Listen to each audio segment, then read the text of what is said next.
आगे अनूप जी ने राज कपूर जी से सवाल किया है कि पूरे हरियाणा में चारों तरफ ये शोर शराबा है कि संत रामपाल जी केवल अपनी जमानत करवाने के मकसद से ये सामाजिक कार्य कर रहे हैं, अन्यथा इस प्रकार के कार्य उन्होंने पहले क्यों नहीं किए। तो अनूप जी ने क्या सवाल किया और राज कपूर जी क्या जवाब दे रहे हैं, सुनिएगा। कमी तो ये है नहीं, अब केवल रामपाल जी महाराज को ये बताया जा रहा है कि जेल तबार लिगड़न खातर किसान नहीं मदद करने लग रहा है। पहला क्यों नहीं किसान ने मदद करी जो धरना दे रखा था 2020-21 में। देखिए सर, उस टाइम भी किसानों की मदद हुई थी, जब धरना दिया था उस टाइम भी किसानों की मदद की थी। या उस टाइम की छोड़ो, आप जिस दिन से संत रामपाल जी महाराज ने होश संभाला है, आप रिकॉर्ड उठा के देखिए। संत रामपाल जी महाराज ने अपनी मैट्रिक की पढ़ाई जाट हिंदू हाई स्कूल सोनीपत से की थी। वहां भी अपने गरीब सहपाठियों की किताबें लेके देते थे, गरीब सहपाठियों की फीस देते थे, अपने चप्पल जूती भी निकाल के देते थे। तो सवाल आपने सुन लिया भाई और बहनों, जवाब भी सुन लिया। कह रहा कि पहले भी संत रामपाल जी ने किसानों की मदद की है। अरे भैया, दिल्ली बॉर्डर पर लगभग 700 किसानों ने आत्महत्या की, इतने दिनों तक डेरा डाल के रखा। क्या एक भी दिन संत रामपाल जी की सतलोक आश्रम कमेटी ने वहां जाकर किसानों की सुध ली? क्या एक भी अपना टेंट वहां लगाया? क्या एक भी दिन जब तक दिल्ली बॉर्डर पर किसानों का धरना प्रदर्शन चला, क्या एक दिन भी संत रामपाल जी की सतलोक आश्रम कमेटी ने जाकर वहां कोई टेंट लगाकर और वहां पर कोई भोजन वितरण किया, लोगों को रजाई कंबल आदि वितरित किए, लोगों को पानी वगैरह पिलाया? क्या मदद की बताइएगा, अगर एक बार भी अगर गए हो तो। भाई और बहनों, संत रामपाल जी पूर्ण संत हैं, ये साक्षात परमेश्वर हैं। और परमात्मा जब इस पृथ्वी पर सतगुरु रूप में आते हैं तो वो लोगों को इस प्रकार से खैरात नहीं बांटते हैं। ये रोड पर खड़े होकर कंबल नहीं बांटा करते, लोगों को मोटर पाइप नहीं दिया करते, इस प्रकार से लोगों के मकान नहीं बनवाया करते, क्योंकि वे परमात्मा हैं और हम सब उनके बच्चे हैं। और यहां तो भंडार भरा पड़ा है, गरीबों का भंडार। तो संत जी ने तो फिर सभी के मकान बनाने पड़ेंगे। यहां पर गरीब अनगिनत हैं, अनगिनत जो झोपड़ियों में रहते हैं, जिनके खुद के पास मकान नहीं है। और सच्चा संत पूर्ण परमात्मा होता है, और पूर्ण परमात्मा के सब बच्चे हैं आप और हम, गरीब भी, अमीर भी, राजा भी, रंक भी। तो परमात्मा कभी भी अपने बच्चों में भेदभाव नहीं करता। अगर वो इस प्रकार से मकान बनाकर देगा तो दुनिया के सभी गरीबों के बना के देगा, केवल हरियाणा में 10, 15, 20 मकान बना के नहीं देगा। तो संत जी का एक तरीका होता है लोगों को राहत देने का, लोगों की मदद करने का। और वो तरीका क्या है? आप संत जी के ज्ञान को समझकर उनकी शरण में आइए, और संत जी आपको जो शास्त्र अनुकूल भक्ति देंगे, आपको जो सत मंत्र देंगे जाप करने के लिए, सुमिरन करने के लिए, जब आप मर्यादा में रहकर भक्ति करोगे तो बहुत सारे तरीकों से आपके घर में बरकत होने लगेगी। आपके काम धंधे में, आपके व्यापार में, आपकी जमीन में, आपकी फसल में, आपकी नौकरी में, न जाने कहां कहां से परमात्मा आपको बरकत देना शुरू कर देगा। जहां आप पहले दिन रात मेहनत करके 12-12 घंटे मेहनत करके घर खर्चा नहीं चला पा रहे थे, अब केवल 5 या 6 घंटे की मेहनत में सतगुरुदेव के आशीर्वाद से, उनकी भक्ति के कारण, और आप अच्छा खासा धन कमाने लगेंगे। आपके कार्य जो कभी सिद्ध नहीं हुआ करते थे, अब ऑटोमेटिक सफल होने शुरू होंगे उनके आशीर्वाद से। तो संत जी इस प्रकार से अपने आशीर्वाद से, अपनी भक्ति से और अन्य बहुत सारे तरीकों से भगत को राहत देकर उसको धनवान बनाता है, उसके घर में बरकत करता है। ये लोगों के मकान बनवाना, मोटर पाइप देना, राशन बंटवाना, इस प्रकार से सच्चा संत कभी भी लोगों की मदद नहीं किया करता है। दूसरी बात, अनूप जी, अभी आप संत रामपाल जी के सत्संगों से बहुत दूर हैं। संत रामपाल जी स्वयं कबीर जी हैं, स्वयं कबीर भगवान हैं। और 650 साल पहले भी ये बनारस के काशी में आए थे, लहर तारा तालाब पर प्रकट हुए थे, और 120 वर्ष तक इन्होंने कबीर दास नाम से अपनी लीला की, और इनके 64 लाख उस समय भगत हुए थे। उस समय एक बिजली खान पठान नाम का व्यक्ति, जो कि नवाब था, वो भी कबीर जी का शिष्य था, जो कि मगध क्षेत्र का नवाब था।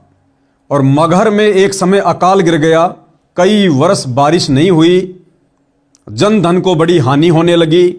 तो उस समय मगहर का नवाब बिजली खान पठान अपने सतगुरु कबीर जी के पास जाता है और उनसे प्रार्थना करता है कि हे गुरुदेव, यदि और कुछ दिन बारिश नहीं हुई तो सबकी फसलें बर्बाद हो जाएंगी, सबके पशु बिना पानी के मर जाएंगे, हे गुरुदेव आप दया करो।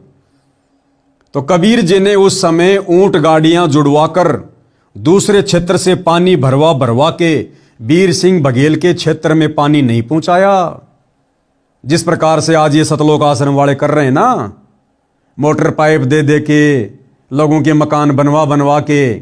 ये तरीका परमात्मा का नहीं होता, और ना ये तरीका कबीर जी ने 650 साल पहले अपनाया। क्योंकि आज तो हरियाणा में पानी ज्यादा हो गया और उस समय पानी सूख गया था।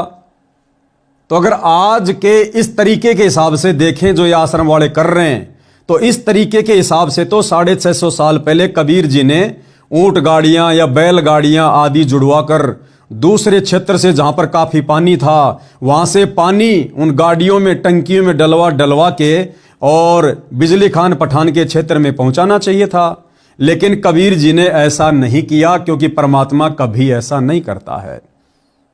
उन्होंने अपनी सिद्धि से, अपनी शक्ति से, और आसमान में जहां एक भी बादल नहीं था, अचानक से काले काले बादलों की घटा छा जाती है और कबीर जी के आशीर्वाद से ऐसी घनघोर बारिश होती है जो आज से पहले कभी भी उस क्षेत्र में नहीं हुई थी।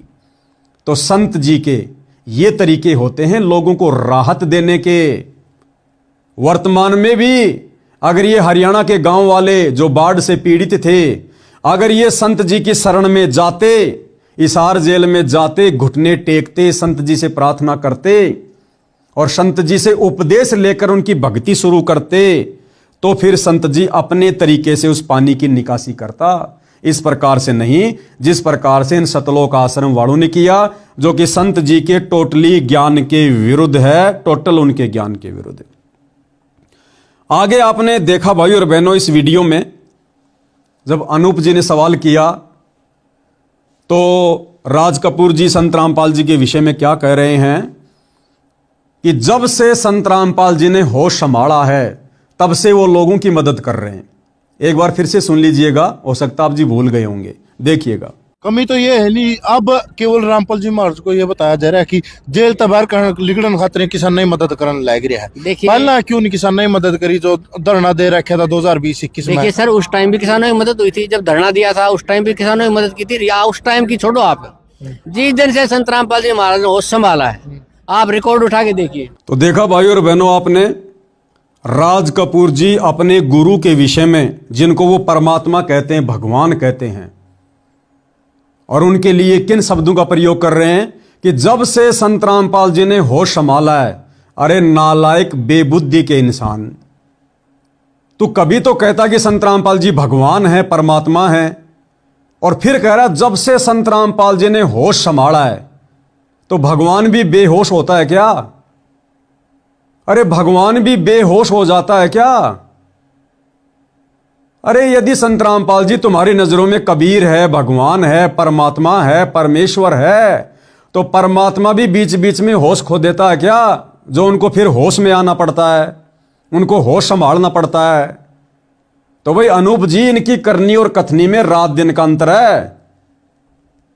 इस राज कपूर के अनुसार जब से संत रामपाल जी ने होश संभाला है, तो होश संभालने से पहले ये सृष्टि कौन चला रहा था? अरे संत रामपाल जी तो तुम्हारे अनुसार बेहोश थे, फिर ये दुनिया कौन चला रहा था, सृष्टि कौन चला रहा था ये? तो भाइयों और बहनों, इन आश्रम वालों की करनी और कथनी में रात दिन का अंतर है। ये 1 मिनट में संत रामपाल जी को भगवान कह देते हैं और अगले क्षण कह देते हैं कि जब से संत रामपाल जी ने होश संभाला है, यानी संत रामपाल जी को बेहोश भी घोषित कर देते हैं। फिर ये 2 कोटि का इंसान भी घोषित कर देते हैं कि भगवान भी बेहोश हो जाता है। तो अनूप जी, अगली बार जब आप इस बेबुद्धि के इंसान से मिलो तो इनसे कहना कि आप कभी तो अपने गुरु जी को कबीर कहते हो, भगवान कहते हो, और आपने मेरे पिछले वीडियो में कहा था कि जब से संत रामपाल जी ने होश संभाला है तो राज कपूर जी भगवान भी बेहोश होता है क्या? अरे अगर भगवान भी बेहोश होता है तो फिर सृष्टि कौन चला रहा है फिर? तो ये सवाल आप इनसे जरूर करना।